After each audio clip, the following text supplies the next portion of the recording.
Eh bien, bonjour Abby. Bonjour Elettra. Aujourd'hui, nous sommes ensemble pour faire le cycle d'investigation numéro 298. Ça y est, j'ai réussi à le dire. Ça va être un super sujet. Tu sais déjà que on a une partie fixe de protocole et une partie libre, donc dans lequel je vais pouvoir approfondir un peu plus le sujet. Mhm. Et puis, quand tu veux, on peut commencer. C'est parti.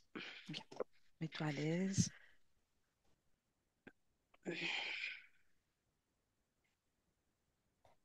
Tu m'entends correctement? Oui, et toi tu m'entends? Parfait. Oui, Ok, très bien. bien. C'est Alors, parti. on y va. On commence par fermer les yeux, te détendre. Et au fur et à mesure que je parle, tu continues de inspirer et expirer calmement. Tu continues de suivre uniquement ma voix qui va t'accompagner pour ce voyage. Et je vais maintenant compter de 1 à 3. Et à mon 3, tu te connectes au mot Antichrist. Et tu me dis ce que tu perçois ou visualises. Un, deux et trois. Je vois une scène de guerre. D'accord. Tu veux rajouter quelque Plusieurs chose? personnes qui s'entretuent, donc comme D'accord. un champ de bataille. D'accord. Autre chose? Non. Non? Ok. À mon 3, décode l'ADN éthérique de l'Antichrist et reconstitue sa forme originelle et décrit son apparence et ses caractéristiques. Un, 2 et 3. Tu peux répéter la question?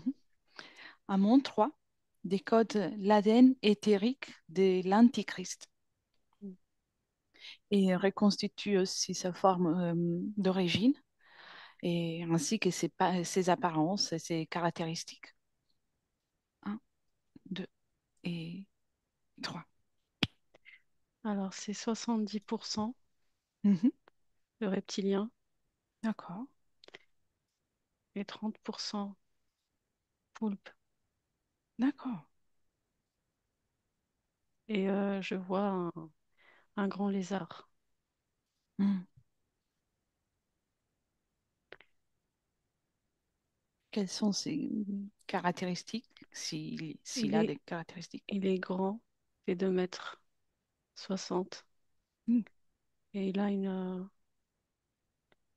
est de couleur verte très foncé et les yeux jaunes. Oui, d'accord. Perçois-tu, ressens-tu autre chose par rapport à lui? Je sens beaucoup de colère et d'agressivité, Oui, comme une force de vouloir s'imposer, s'imposer. Je m'impose. oui.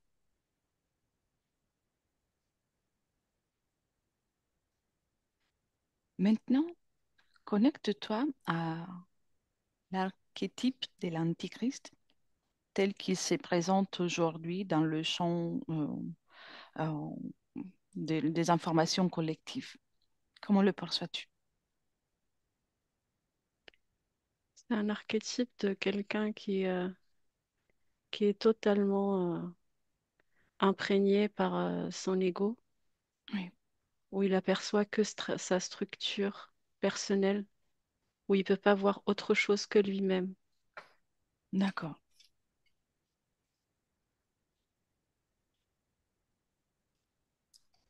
Tu veux rajouter autre chose? Et aussi, Je vois qu'il y a comme une échelle en fait.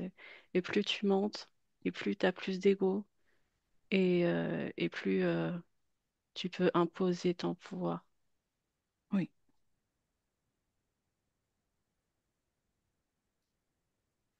Comment la partie subliminale des individus, des personnes, perçoit-elle l'influence de l'Antichrist? Et ils ont tendance à le mettre comme sur un piédestal, Hmm, de le d'accord, glorifier, comme c'est quelqu'un qui est supérieur, donc il faudra l'écouter. Ou alors c'est tout l'inverse, oui. comme une réticence en fait.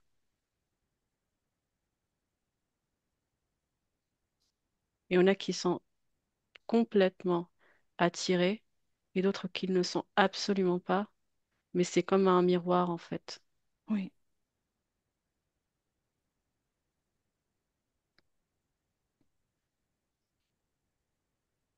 Il existe des entités euh, ou des intelligences non humaines liées à la manifestation de l'Antichrist. Oui, Mhm.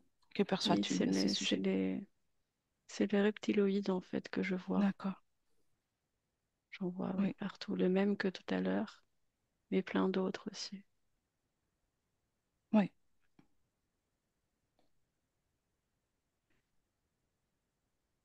L'Antichrist est-il lié au plan terrestre? Oui, non, ou en partie. Très peu, très peu au plan terrestre, à 2%. D'accord, Et le reste, bah, c'est toujours lié à cette organisation-là émise par ces reptiles. c'est toujours lui, c'est toujours... Mm. Oui, il est au centre en fait. oui.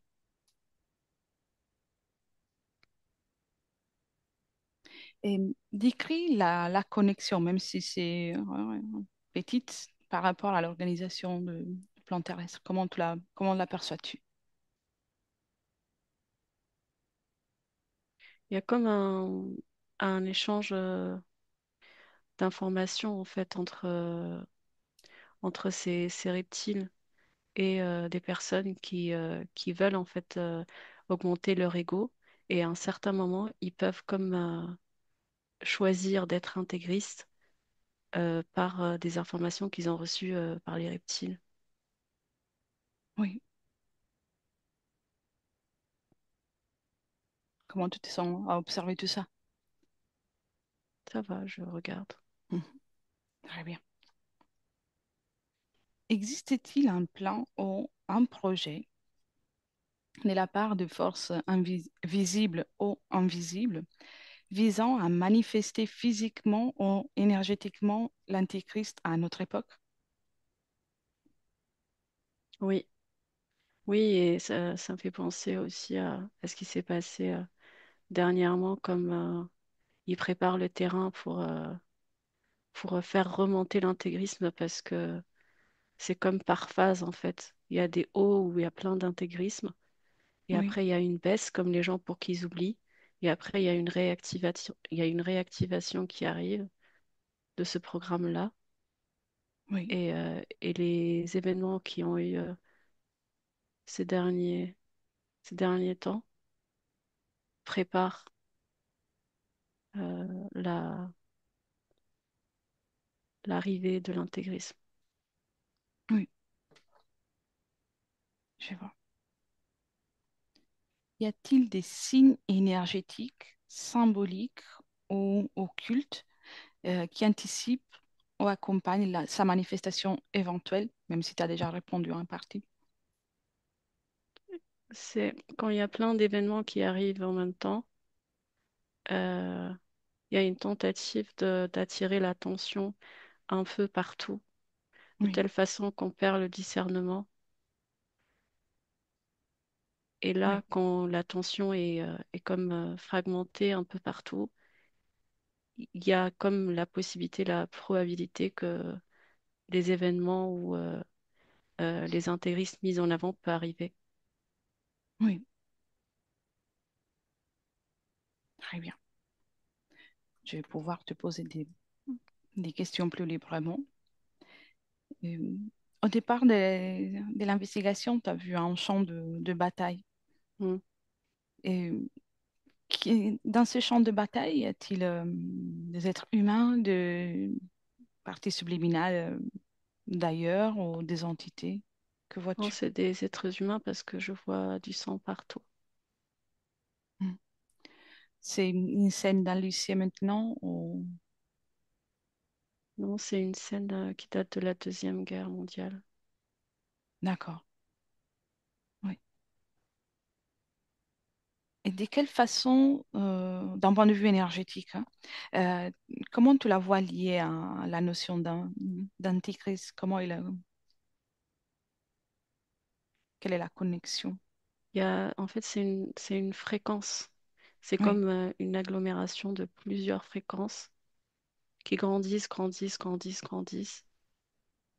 Et quand il y a un moment donné, il y a comme un switch qui arrive et qui permet de la mise en place d'un autre événement lié à l'Antéchrist. oui. Cette scène que tu observes de des guerres euh, peut être liée à la notion d'intégrisme que tu voyais tout à l'heure? Oui, c'est lié parce que c'est toujours une question ça- une question de vibration, à combien ça vibre en fait. Oui, Et les émotions qui peuvent être récoltées à partir de cette scène-là. Et donc, ça se ressemble, ça se dédouble en fait. Ça peut se dédoubler. Et oui, donc, ça rappelle comme des mémoires du passé qui se réactivent et qui permettent la mise en place de cet intégrisme-là. oui.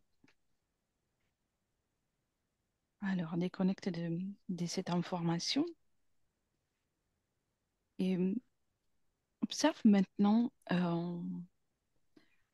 qu'est-ce qui a fait dans la culture occidentale, hum, qu'est-ce qui a, pourquoi dans la culture occidentale a été créée cette figure de l'antéchrist d'un point de vue d'antagoniste du Jésus-Christ? Est-ce qu'il y a une activité subliminale derrière cette... Alors, j'ai pas compris la question. Alors, la notion d'antéchrist a été intégrée de suite après la naissance Mm, et la vie de Jésus-Christ. Euh, Qu'est-ce qui a fait, mm. d'un point de vue subliminal, que a été créée cette figure-là? C'est une question d'équilibre en fait. C'est pour équilibrer. Hmm, Moi, je vois une balance en fait. d'accord. Et avant la période de Jésus-Christ, euh, était déjà existante une figure telle que l'Antéchrist, mais avec peut-être un autre mot ou d'autres définitions. Oui, l'énergie de l'antéchrist a toujours existé, Oui, est toujours là. C'est comme une question de polarité, comme une pièce en fait, oui, où il y a le pile et le face et ça va toujours ensemble. oui. Donc, peu importe la culture, Peu importe euh, la culture, c'est il, toujours là. il y a Ça toujours cette doit être là. balance. Mm, d'accord. Et le lézard que tu as vu à tout à l'heure, est-il toujours présent avec Mhm. cette énergie? Oui, oui. Mais en fait, je le vois depuis tout à l'heure. Il est Oui. là. Il, il gère et il est présent dans toutes les notions similaires, même à celles de l'Antéchrist, qui sont présentes sur la planète Terre. Il gère absolument tout. Tout. OK. Et ailleurs de la planète, est-ce qu'il il gère autre chose aussi ou pas? Alors, je le vois ailleurs, mais je ne sais pas s'il gère aussi la même chose parce Mhm. qu'il est ailleurs aussi. Oui, d'accord. On peut, on peut le considérer comme le gérant d'une grande entreprise. C'est exactement ce que je vois. Je vois comme il maintient, il veut maintenir en fait cette structure-là. C'est lui le responsable de cette structure-là, avec Oui, avec tous les programmes qui vont avec. oui. Donc, Et il est oui, ici, oui, il est comme coincé aussi dans cette structure. coincé. Oui, D'accord. Que vois-tu? c'est-à-dire qu'il peut pas faire autrement. Oui. C'est son truc à lui et il doit absolument le faire et il peut pas faire autre chose. A-t-il des supérieurs? Alors je vois la poulpe, mais je sais pas. Mhm. Il prend Un- des ordres ou... Et il en est pas conscient. D'accord. Donc, c'est pour ça qu'il est, Mais il veut pas l'admettre. Il refuse il d'accepter ça. il a l'ego. Mm. Oui. Oui. C'est pour ça qu'il est coincé. Mm. Quelque chose lui empêche de... Oui. Mais il n'arrive pas à voir justement parce qu'il est coincé dans le truc et qu'il voit que lui. Et c'est pas lui. Enfin, c'est un programme. Oui. Et combien, plus ou moins, d'entités sont sous ses ordres? D'entités... 2000 2005. D'accord. Ok.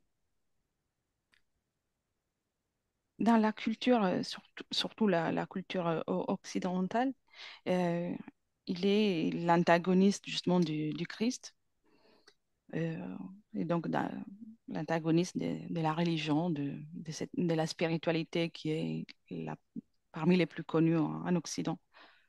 Et est-ce qu'il gère aussi la religion, auquel le côté antichrist?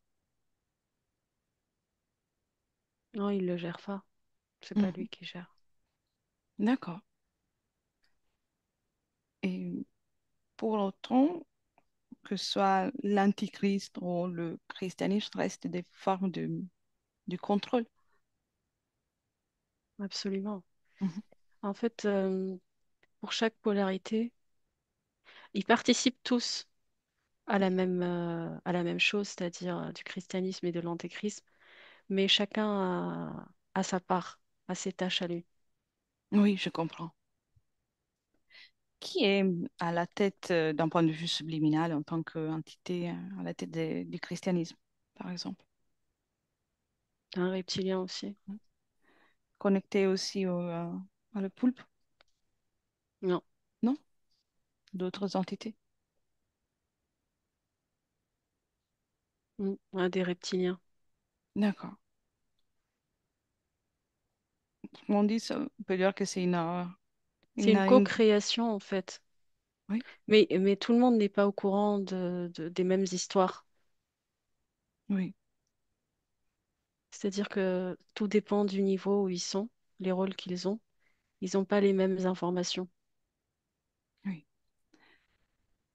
Cela est nécessaire pour que le mécanisme continue Se de maintient. façon autonome. Ouais, pour que ça se maintient surtout. Et puis il y a aussi, j'entends vraiment l'importance de l'ego, quoi. Oui.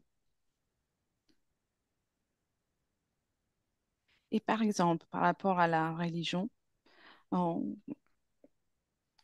quelle est la notion qui est la plus présente? Si dans l'Antichrist, c'est l'ego, est-ce que dans la religion, il y a une autre notion ou pas, ou autre chose? La soumission. Hmm. Ah oui, Faut être, ça va avec l'ego, en fait. J'ai un ego, tu te soumets à mon oui. ego. C'est pour ça qu'elles doivent être toujours présents ensemble. Mm. Hmm. C'est une question de domination et de soumission, toujours. Oui, Tu peux déconnecter de cette observation et observe maintenant l'interaction avec les parties subliminales humaines.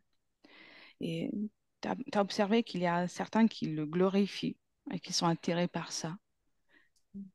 Quelles sont les caractéristiques typiques des parties subliminales qui sont attirées par l'antéchrist, ou par cette notion même? L'antichrist, alors soit c'est des personnes qui sont religieuses et donc sans vraiment le savoir, elles intègrent aussi la réalité de l'antichrist, donc elles acceptent comme de nourrir ce concept-là, ce programme-là. Et Oui, puis il y a aussi d'autres qui sont soi-disant anti-religieux, mais qui nourrissent quand même indirectement cette notion-là, parce que pour eux, ça représente comme comme si c'était une rébellion, comme si c'était quelqu'un de rebelle, donc l'esprit de rébellion. Et donc, oui, ils y participent aussi à leur manière. Ils nourrissent, en fait, oui. ce programme enfin, à leur manière, à eux, quoi. Je sais pas si tu arrives à comprendre. Parfaitement. Oui, c'est très Mm. clair. Euh, Peu importe le camp choisi, c'est une co-création. On C'est accepte ça, cette notion et on. exact. Même les athées. Hmm, d'accord. Comment tu observes cette co-création avec les athées? Les athées, en fait, ils, ils nourrissent comme une espèce de glorification de l'ego. Du coup, vu qu'il n'y a rien de tout ça qui existe, sauf que pour eux, bah, il y a comme moi. Et ce Oui, moi-là, bah, ça vibre aussi avec l'ego qui est prédominant chez les entités qui ont mis en place ce programme-là. oui, oui, c'est c'est clair. Et observe aussi par ceux qui sont réticents, qui n'ont même peur, sont ceux qui le nourrissent plus ou, ou de façon égale que les autres, que ceux qui Ça sont dépend attirés. ça dépend de la fréquence de la peur, parce que la peur, ils vibrent pas tous à la même peur. Mhm, Et plus tu as peur, plus tu nourris. oui. Alors, et Plus tu oui, adhères à cette croyance, à ces croyances-là aussi, plus tu nourris ça fortement. oui, que ce soit dans une direction ou de l'autre, qu'on Mm. y croit ou pas, ou qu'on. Ouais, c'est un système fermé en fait. Mhm. Ouais, c'est un mécanisme bien pensé. Mm. Et tout est en équilibre. Tu as vu que, en fait, ces deux côtés sont comme un miroir. Mhm. D'un point de nombre de personnes, ou en tout cas de quantité d'énergie qui est échangée, il y a un équilibre parfait. En tout cas, ils font tout pour maintenir cet équilibre-là parce que sinon, il y a comme un blip dans le système. Ils tiennent à ce que ça soit cohérent Oui, euh, en termes de combien d'énergie qui est emmagasinée pour chaque pôle en fait. oui. Et cette cohérence, cet équilibre est valable pour toute la planète, même avec d'autres mots, d'autres noms, que ce soit antichrist ou autre chose. Alors j'entends oui, mais je vois pas comment. Mhm. Prends de la perspective. Tu observes la planète comme si tu étais un satellite dans l'univers. Est-ce que. C'est utilisé pour toutes les religions. Oui, Oui, toutes les religions. C'est le même concept partout. oui, À partir du moment où tu crois à quelque chose de plus grand que toi, tu adhères à cette idée-là, cette polarité-là, oui, comme l'ombre et la lumière, quoi. très bien. Et maintenant, déconnecte de ça pour revenir au projet de l'intégrisme, donc avec la préparation terrain pour intégrer d'autres énergies. Euh, Quels sont le moyen le plus utilisé par la guerre? Est-ce qu'il y a d'autres outils? J'entends des attentats, Hmm. à travers des attentats, Oui, qui sont en lien direct avec les religions. oui, Mais ce ne sera pas perçu comme étant quelque chose comme... En fait, selon la croyance de chacun, il va l'interpréter à sa façon en disant que c'est la venue de l'Antéchrist. oui, Il y a comme le concept de tu crées un problème et après tu apportes la solution. Parce que oui, tu mets les personnes qui adhèrent dans un stress énorme où ils perdent encore une fois leur discernement. Donc tu leur apportes cette solution-là qui est l'antéchrist. oui. Donc, à part l'événement tragique, ce qui les nourrit le plus, c'est ensuite la pensée des gens, des personnes C'est ce qui qui... compte en fait. C'est ce que c'est. Comme Ok. une pièce de théâtre, ils s'en foutent de ce qui se passe réellement à l'extérieur. Ce qui compte, c'est vraiment qu'est-ce qui nourrit, c'est comment ils le font. Oui. Donc, que ce soit une prière ou la peur de l'antéchrist, ou Mm. du diable, ou du mal, en tout cas, Oui, oui, c'est... c'est une question de fréquence. Oui, je comprends. Très clair. Déconnecte de ça et observe maintenant euh, comment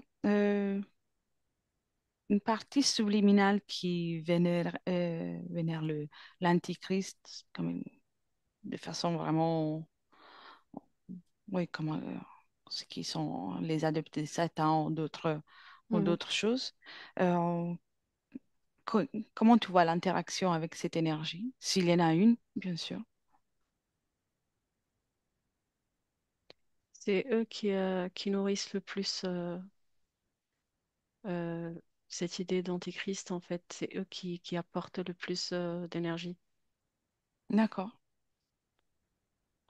À travers... Et, et, euh, et plus ils restent dedans, et plus ils sont dépossédés d'eux-mêmes, oui. deviennent littéralement des marionnettes, quoi. Euh, Cette nutrition est donnée à travers des rituels ou tout simplement euh, la croyance que... La croyance, c'est la base. Mm, Et ensuite, pour entretenir cette croyance, il faut différents rituels, oui. mm, Différents rituels et comme une programmation à travers les images, que ce soit à travers des films ou des musiques ou des relations aussi. Ils s'entretiennent des relations où les deux personnes ou les différentes personnes vibrent à la même fréquence pour qu'ils puissent encore plus nourrir cet antéchrist. oui. Donc, l'action dans la matière, qu'elle soit aussi à travers un film ou un rituel, ou en tout cas quelque chose qui se manifeste physiquement, est nécessaire pour amplifier tout ça. Mhm, mhm. Un peu comme les rituels aussi religieux d'une façon générale. Oui, c'est un miroir. Oui, Mais ils tiennent absolument à ce que l'équilibre se tienne. Parce oui, que si ça se déséquilibre, les gens vont se réveiller. mm, oui. Si tu prends de la perspective à tous les niveaux, y a-t-il eu dans l'histoire, ou dans la ligne temporelle terrestre, un moment dans lequel les êtres humains, les parties subliminales humaines, n'étaient pas soumises à ce jeu de dualité, ce jeu du bien et du mal qui nourrit le même concept, ou pas? Les humains, non. Ça Non. a toujours été présent. Ouais. Comme une, con- Toujours. comme une condition de... euh, C'est ce qui maintient, c'est ce qui participe à maintenir cette réalité. oui, les... à part les humains, il y a quelque chose sur la planète qui a pu vibrer sans cette notion. Ah oui, Mhm. je vois comme une civilisation non humaine, reptilienne. D'accord. Et il y a, J'entends la déesse mère. ok. Cette civilisation non humaine a existé sur la planète il y a très Oui, longtemps. Mm. ils ont existé plusieurs milliards d'années. Euh, c'est c'est ceux qui qui ont créé la matière Oui, comme l'origine de de tout. l'humanité, avant même que Ok. les humains existent. Oui. À cette époque, y avait-il des animaux ou la nature Et ils végétale et étaient en tout? train de le créer, justement. Oui. Ils créaient les différentes espèces et les différentes plantes.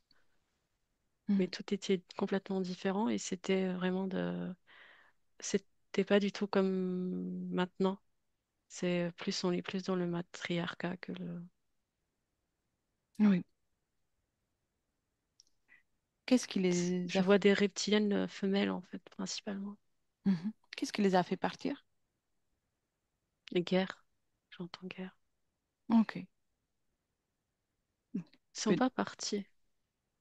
Non? Non, ils sont pas partis, mais ils existent là, mais de manière parallèle. Oui, sur un plan non visible Oui, c'est ça. à notre réalité physique. Mm. Ok. Bien. Tu peux déconnecter de ça. Reviens dans le présent et, et observe à partir de ce présent s'il y aura une époque ou pas dans lequel il y aura pas, il y aura plus la dualité. Donc, dans un progrès, dans une notion du futur. Mais il n'y a plus de dualité entre l'Antéchrist et Christ, c'est ça? Oui, Ou en général? oui, soit l'Antichrist et le Christ ou d'autres notions de bien et mal. Mm, mm. Ben, j'entends si ça peut exister, mais ce ne sera pas sur Terre. Mhm. Mhm. Tant qu'il y a la Terre, il y a cette dualité. Oui. Donc, cette notion de dualité fait partie non seulement de l'être humain, mais de la planète, si je comprends bien. Oui, elle fait partie du maintien de cette planète. Oui. C'est donc l'idée que quelque chose pourrait être différent, qu'on voit dans certaines cultures spirituelles, on peut la définir une utopie ou... On pourrait tendre vers, mais c'est-à-dire que peut-être qu'il y aurait moins de dualité, mais elle sera toujours là. Oui, un peu Et du comme coup, oui, c'est une utopie, oui. Ça participe au même programme, toujours. un peu comme le jour et la nuit et les autres Exactement. choses avec une polarité différente. Mhm. Oui, Est-ce que ça reste neutre, finalement? C'est positif ou négatif. Si tu enlèves le positif, il n'y a plus de négatif, il n'y a plus cette réalité de positif et négatif. oui, c'est nécessaire pour Mm, l'existence terrestre. mm. Oui. Et quand tu observes la planète avec une perspective, et les parties subliminales humaines, à part adhérer d'un camp ou dans l'autre, est-ce qu'il y en a qui parviennent à surfer un peu au milieu de cette euh, condition de dualité? Quelqu'un qui n'aurait ni l'un ni l'autre. Qui sont à l'intérieur, Oui, c'est toujours par phase. Ils arrivent à un moment où ils sortent comme la tête de l'eau, oui, mais ça dure pas longtemps. Après, ils la remettent à l'intérieur. Oui. C'est par choix, par nécessité ou par euh, Et, compatibilité avec la planète? alors, il y a comme en eux, il y a une part en eux qui les pousse à, comme à sortir de cette dualité. Mhm. Ça les réveille. Il y en a qui éprouvent de la peur et du coup, ils se reconnectent directement, ils se remettent dedans de manière Oui, automatique. Euh, Après, ils continuent quand même à rester dedans, mais ils n'en sortent pas complètement. d'accord. Et, et ce... Oui, vas-y, vas-y. Parce que, en fait, il y a la réalité propre à chacun et il y a la réalité partagée.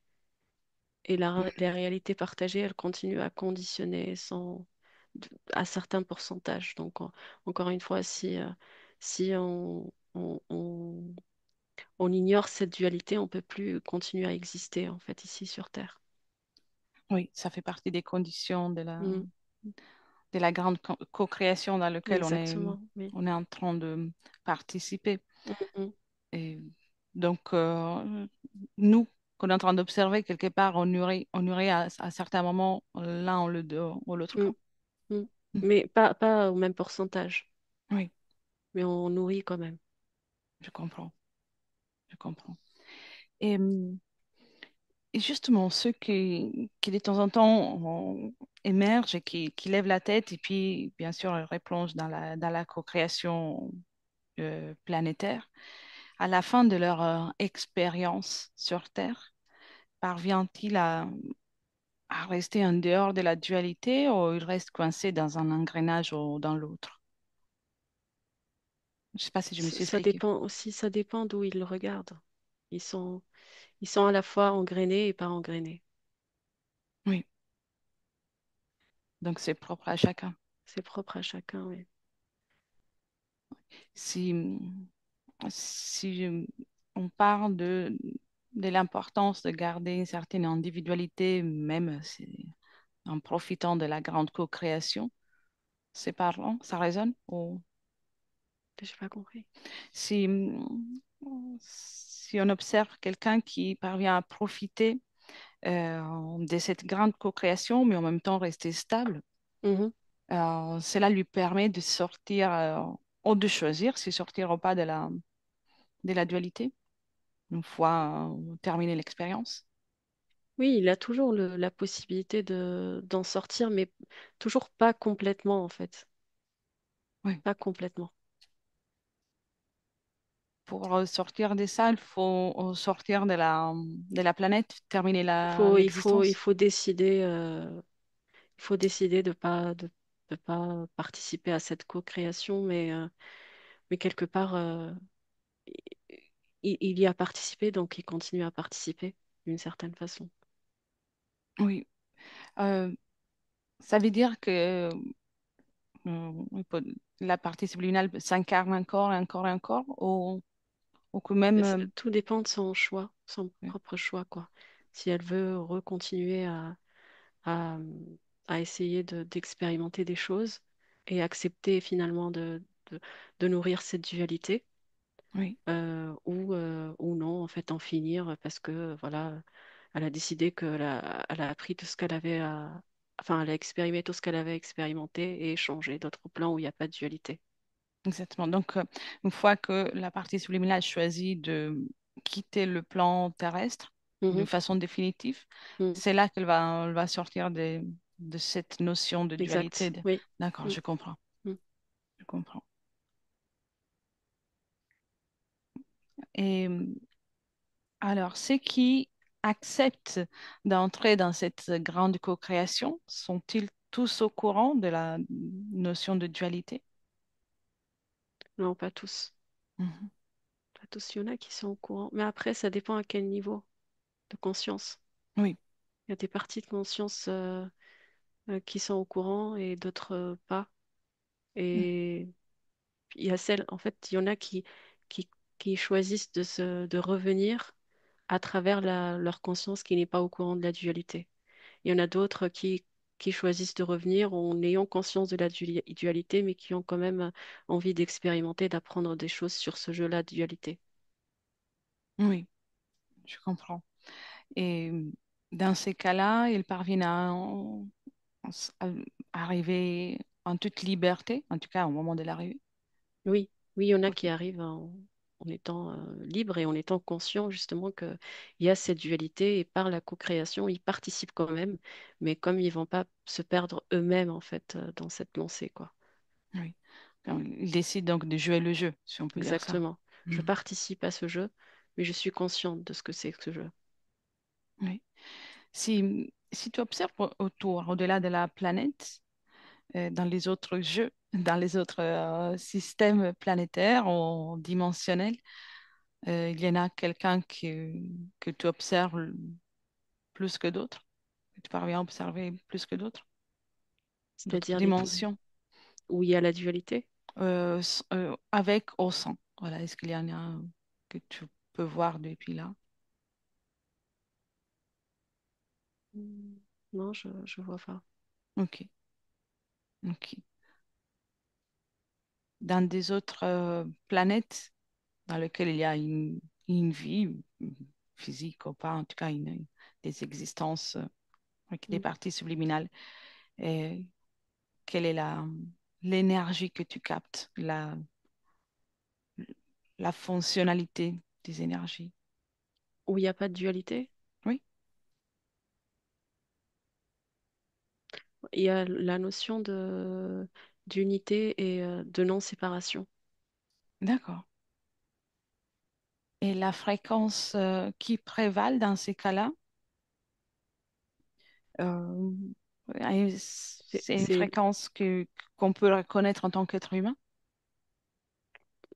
par moment, oui, mais ici sur Terre, on peut pas la maintenir, mais on peut en avoir l'aperçu quand, tu sais, comme tout à l'heure, quand j'ai dit à certaines personnes qui arrivent à remonter en surface, Oui, ils captent cette énergie-là.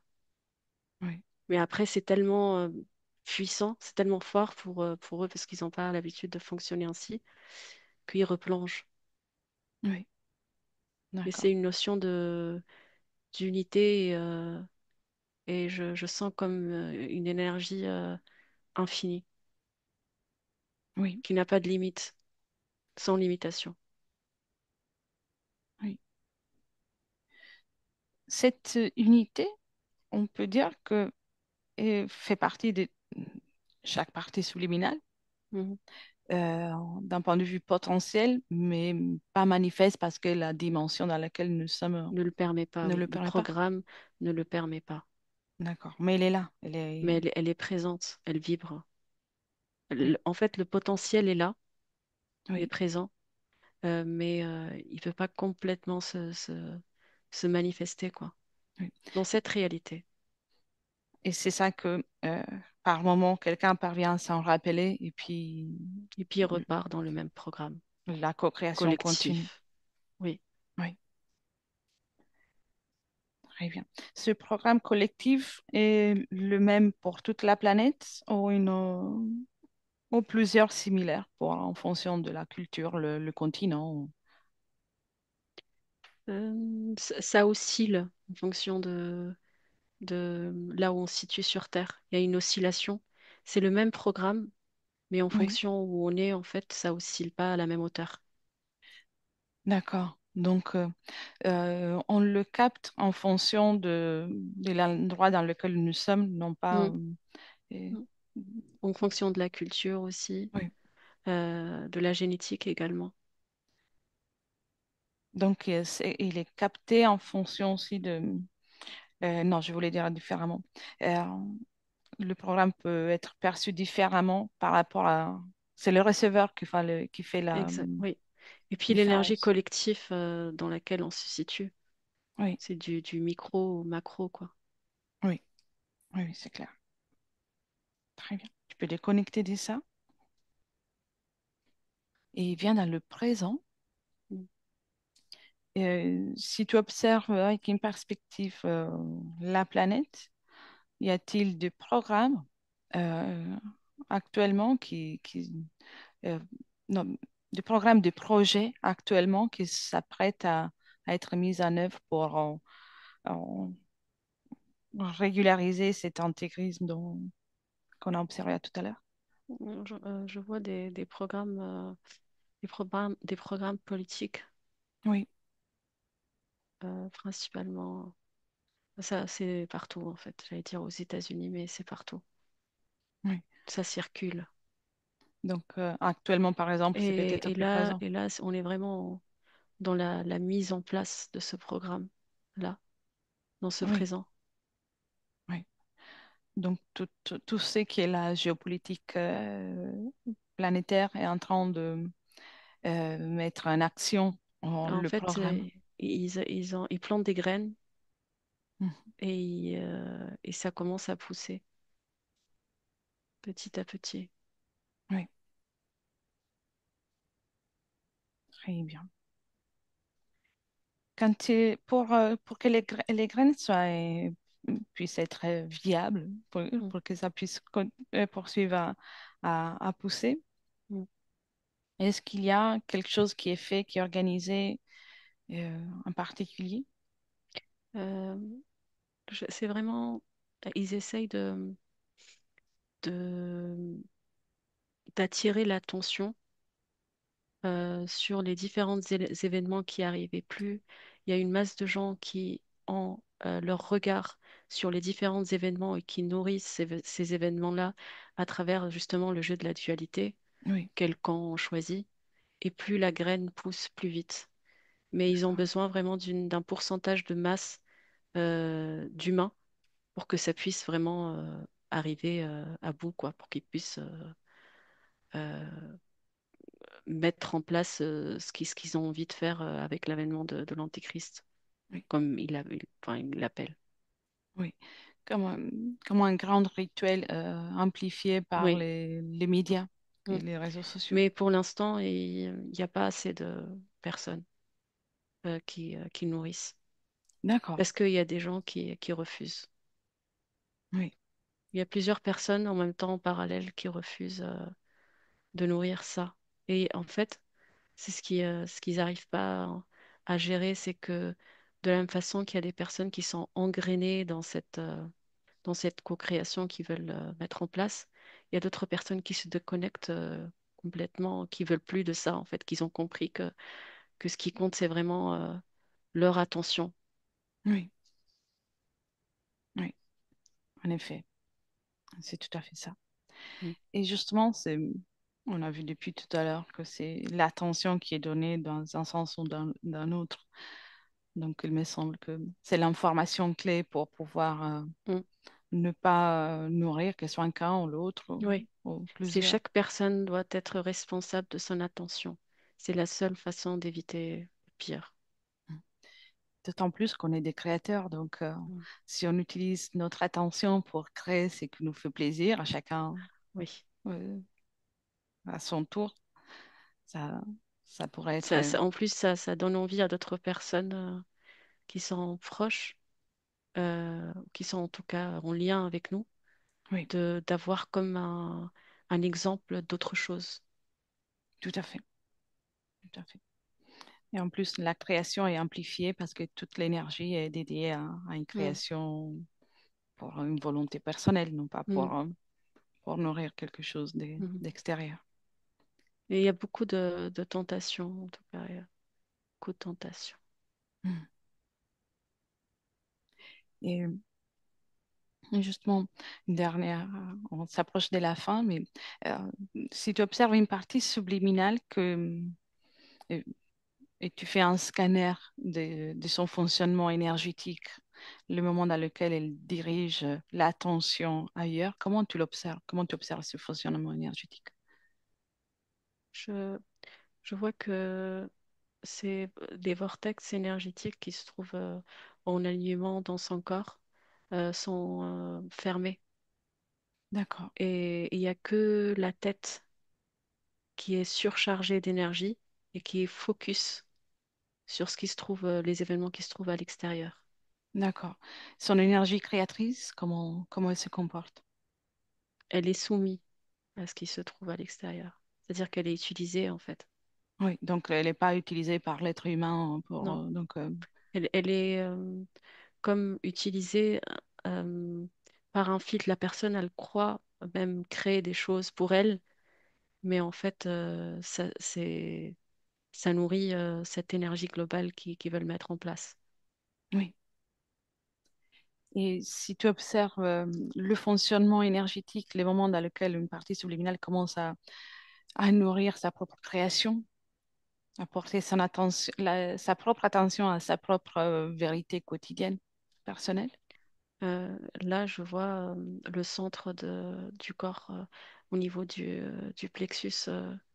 Il y a comme une ouverture, comme une énergie en mode spirale qui s'ouvre encore et encore et encore et encore et encore et, euh, et qui se reconnecte à tous les autres centres D'accord. et qui vibre. Donc une fluidité pour... Et ouais, et une cohérence aussi entre les différents points. oui. Donc c'est possible de vibrer de cette façon tout en faisant part de cette grande co-création.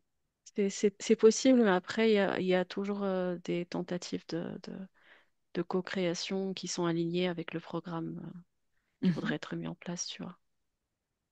Oui, Donc, mais la conscience doit comme rester, garder une certaine vigilance, de revenir à ce centre-là, encore et encore.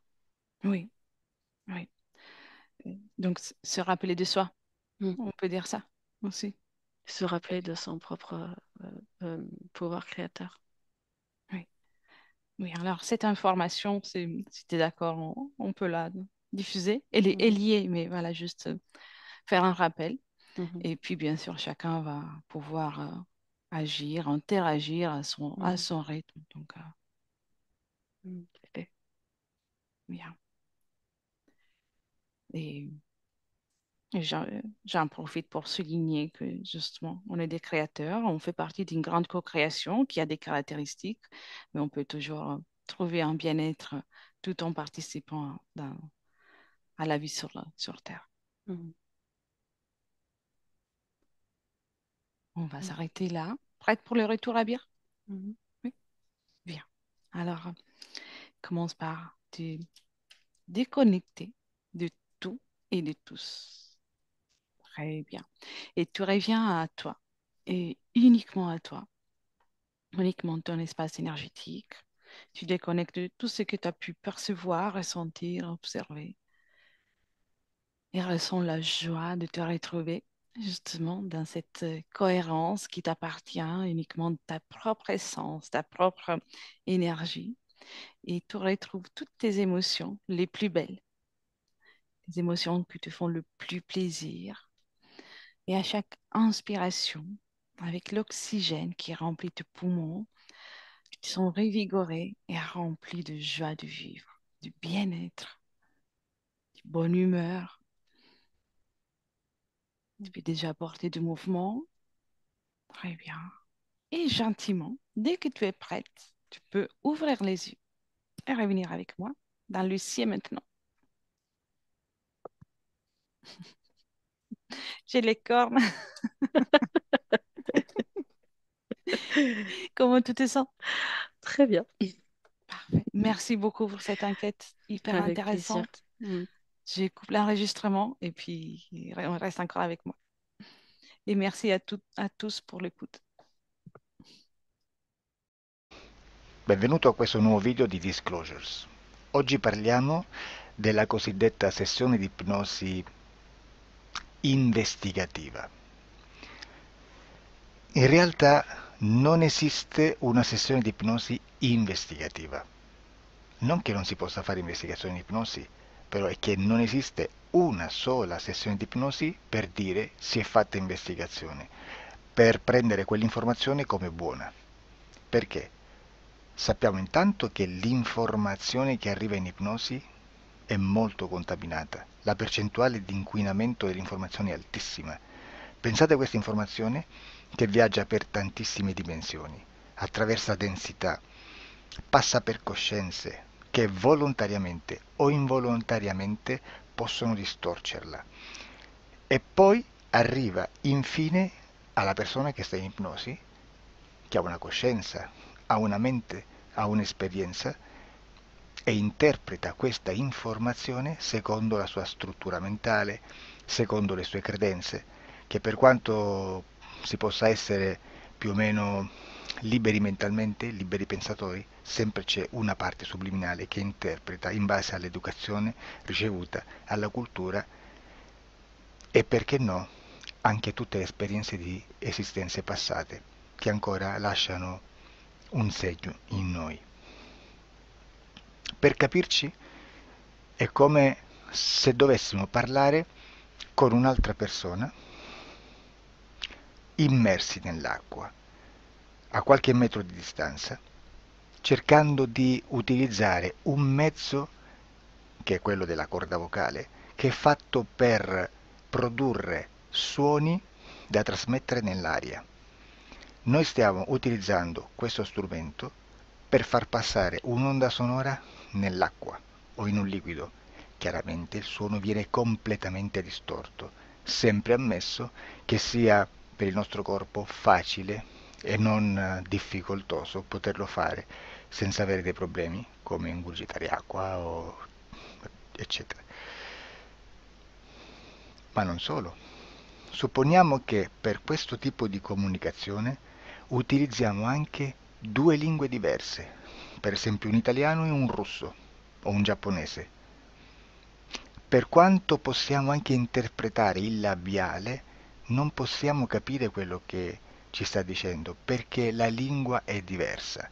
La lingua, diciamo, da dove parte l'informazione a dove arriva è completamente diversa, il codice, il linguaggio è diverso, ma possiamo anche cercare di capirci attraverso i gesti, attraverso le espressioni facciali. Per quanto sia ipoteticamente facile poterlo fare sott'acqua, però non dobbiamo dimenticare che l'acqua non è l'aria e può distorcere l'immagine, ma non solo. Dobbiamo anche pensare che l'altra persona, che parla un'altra lingua, che viene da un'altra cultura, potrebbe interpretare i segnali che noi interpretiamo come X in Y. Per noi un sì è abbassare la testa dall'alto verso il basso, per esempio, sì, e il no da sinistra verso destra, no. In alcuni paesi orientali, come le Filippine credo o qualcun altro, utilizzano esattamente gli stessi segni, ma al contrario. No, sì. Immaginate due persone di queste due culture che stanno cercando di comunicare in maniera così difficoltosa e alla fine non gli rimane altro che interpretare il linguaggio corporale. Sì, che per l'altro invece no.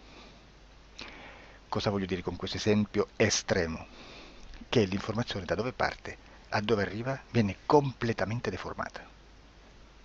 Non sappiamo esattamente quale percentuale perché ogni situazione è a sé stante, però la percentuale di inquinamento, di distorsione, di contaminazione di questa informazione è assolutamente alto. Quindi fare una sessione investigativa, mettere una persona in ipnosi e chiedere di Tizio Caio Sempronio di una situazione o chiedere certi dati è assolutamente controproducente, è assolutamente inutile. Quindi vi chiederete cosa fate allora voi quando fate ipnosi, quando fate delle domande, quando cercate delle risposte e con queste informazioni che vi arrivano lavorate sulla situazione esoterica del cliente. Beh, non facciamo altro che recuperare questa informazione solamente per arrivare al problema del cliente e poi lavorarci. Quindi il valore dell'informazione non è quello di un'istruzione, quello di memorizzare dei dati e di prenderli per buoni, ma è un veicolo di movimento, di trasporto verso la causa del problema per poi lavorarci. Quindi lo scopo di questo tipo di informazione che si prende dalla singola sessione è completamente un altro. Come si fa quindi? Investigazione in ipnosi. Il lavoro non è semplice, il lavoro è lungo, difficoltoso, stancante. È necessario farlo anche in squadra perché bisogna moltiplicare il numero di sessioni da fare e una sola persona potrebbe farlo soltanto in un tempo estremamente largo. Noi abbiamo delle informazioni che prendiamo ormai per buone, ci lavoriamo, danno dei risultati e quindi per noi sono buone.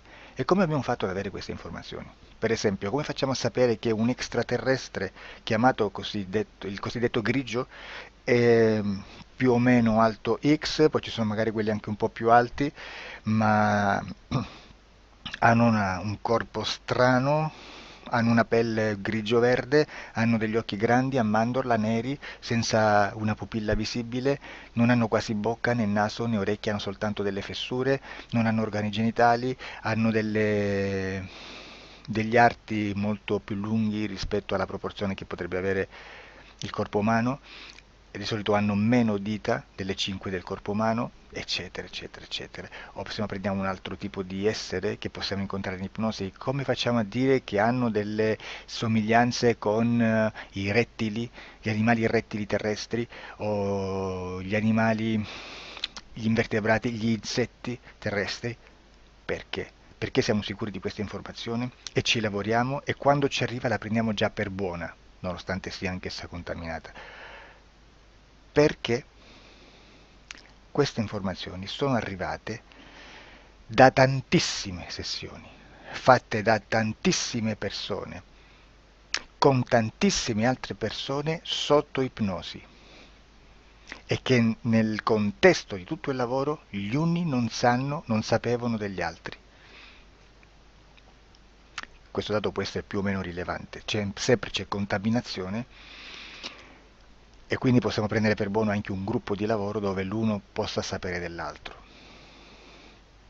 Ci potrebbe essere una contaminazione del contesto di quel gruppo di lavoro, ma si aggiunge semplicemente una piccola percentuale di questa contaminazione a già la grande che esiste. Non è così impossibile lavorarci.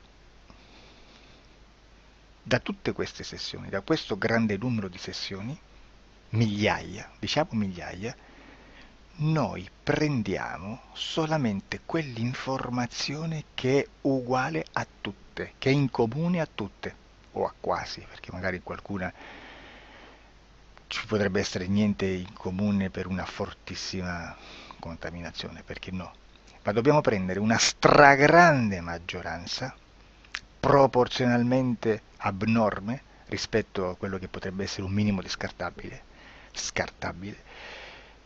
e lì possiamo prendere per buona questa informazione. Quindi se noi su 10.000 persone diverse, con operatori anche diversi, in cui in ogni sessione vediamo un essere che più o meno ha le stesse caratteristiche del grigio o dell'insettoide, a forma di mantide religiosa, o il rettile a forma di lucertola, per esempio, di serpente o di quello che sia, o se vediamo il pianeta Marte più o meno di colore rosso, o se vediamo dei sotterranei eterici, non fisici, nel sottosuolo terrestre, soprattutto sotto le grandi città, dove c'è concentrato molto potere, molta energia di questo tipo, e che più ne hai più ne metta. Se vediamo degli impianti che hanno certi tipi di funzioni, certi tipi di forme in certe parti del corpo, e questa informazione la ritroviamo tutta o quasi in tutte le sessioni fatte,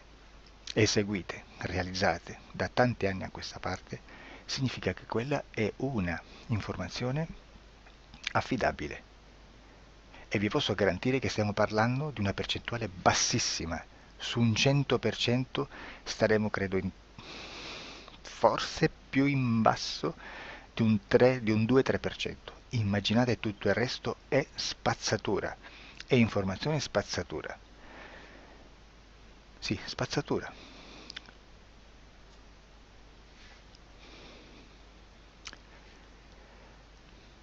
C'è anche un'altra cosa da dire. Supponiamo che un operatore faccia un'ipnosi e voglia andare a vedere cosa fa Tizio, cosa fa Caio, cosa fa Sempronio. Arrivano delle informazioni e si dice che Tizio è biondo, Caio è zoppo e Sempronio è uno sportivo. Intanto già abbiamo detto che una sessione soltanto non serve, d'accordo? Ma poi c'è da dire che una coscienza, un essere, in ambiente subliminale, la sua parte subliminale potrebbe non dare autorizzazione a questa fuoriuscita di informazioni. Mi potreste dire, e allora tu quando chiedi agli esseri cosa fanno, cosa non fanno? Beh, intanto la prendo sempre con le pinze perché abbiamo sempre detto che tutto è molto contaminato e mi serve solo per dirigermi da una parte. Ma c'è anche da dire che se un essere interferisce con l'altro, ha aperto un canale di comunicazione a cui non può ovviare, a meno che non lo recida, non lo annulli. Quindi quando io faccio la domanda a un essere, se lo faccio attraverso l'interferito, mi arriva l'informazione per un canale aperto che sottostà alla volontà dell'interferito. Sulla volontà dell'interferito parleremo in un prossimo video disclosures. Però, se io voglio fare un'investigazione sopra Tizio, Caio e Sempronio che non hanno nessun collegamento, nessuna interazione e nessuna interferenza con il soggetto con cui io sto realizzando l'ipnosi, non è detto che mi arrivi questa informazione. Assolutamente. Potrebbe esserci completamente un muro. Come potrebbe esserci informazioni perché quell'altra parte potrebbe autorizzare comunque. Ma non è detto. E comunque quando ci arrivano informazioni, in una situazione di non interferenza o non interazione, non possiamo sapere esattamente se sono informazioni che ha autorizzato la parte subliminale dell'altra persona o dell'altro essere, o qualche altro essere, qualche altra entità furba, approfitta della situazione, osserva quello che sta succedendo, si mette in mezzo, si fa passare per l'altro e dà informazioni, ovviamente distorte, prima perché non è detto che debba conoscerle, e anche se fosse potrebbe manipolarle a sua volontà e a suo vantaggio. E quindi immaginate che situazione ridicola ci si viene a trovare, in quale situazione ridicola ci si viene a trovare in questi casi. Da qui si vede quando un operatore riesce a utilizzare l'informazione in ipnosi come per lavorare su un soggetto.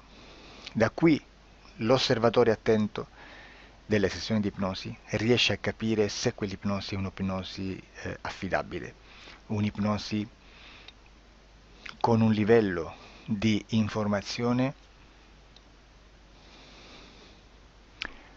certa, con una alta percentuale di informazione certa. Non vi nascondo che in futuro potrei anche impostare un lavoro per decifrare che livello di certezza di informazione c'è in un'ipnosi, analizzandola e spiegando il perché, spiegando i meccanismi di analisi di un'informazione in ipnosi, che poi anche è molto istintivo. Che Supponiamo che dobbiamo cercare un'informazione su internet, per esempio un fatto di cronaca. Voi preferite mettervi su un sito ufficiale? A caso. L'ANSA in Italia,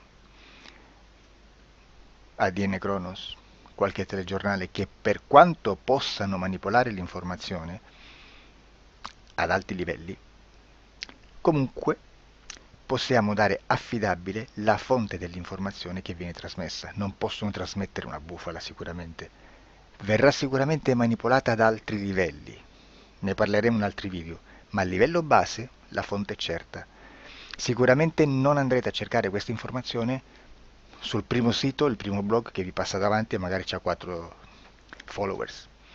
Perché? Perché non vi dà nessuna garanzia della certezza della fonte. non c'è un controllo né nella struttura interna di questa agenzia di informazione e né dal grande pubblico che per la quantità di persone che attingono quell'informazione si può dedurre se l'informazione è certa o meno, perché è un'informazione che passa in un pubblico così vasto che se ci dovesse essere una distorsione con la realtà è molto probabile che venga fuori. Credo che abbia detto quasi tutto sulle sessioni investigative. Prima di chiudere aggiungo che proprio per questo stiamo conducendo dei cicli di investigazione in ipnosi regressiva che comprendono tante sessioni con persone diverse, con una buona o eccellente suscettibilità ipnotica sicuramente, per poter indagare su spazi ristretti su alcuni temi. Perché dico spazi ristretti? Perché se andiamo a prendere eventi grandi nel tempo, nello spazio, storici, parlare di qualcosa di molto generico implica una quantità di sessioni abnorme. Immaginate se dovessimo fare una sessione investigativa sui buchi neri. Quanta informazione ci sarebbe e quante informazioni da filtrare. Sarebbe quasi impossibile farlo in questa maniera. Ma se noi riduciamo lo spazio di investigazione, se noi prendiamo per esempio,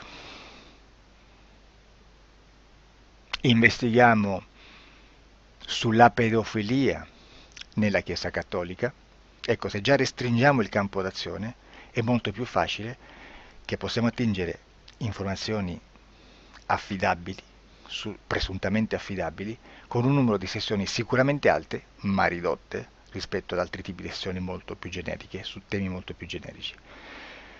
Quindi per fare anche delle investigazioni su temi molto generici bisogna suddividerli in temi, in dettagli, per poi alla fine, quando tutta l'informazione è stata filtrata ed è stata dedotta l'informazione comune, si possono mettere insieme per cominciare a costruire il quadro, mettere insieme tutti i puzzles.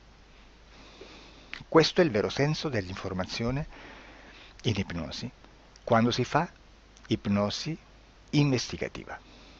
La sessione per risolvere una problematica, un problema, con una presunta origine esoterica di un cliente, di una persona, è un'altra cosa, sono altri metodi, altre tecniche e l'informazione si usa in un'altra maniera, ha un altro scopo. Grazie, ci vediamo al prossimo video. Disclosure. Ciao.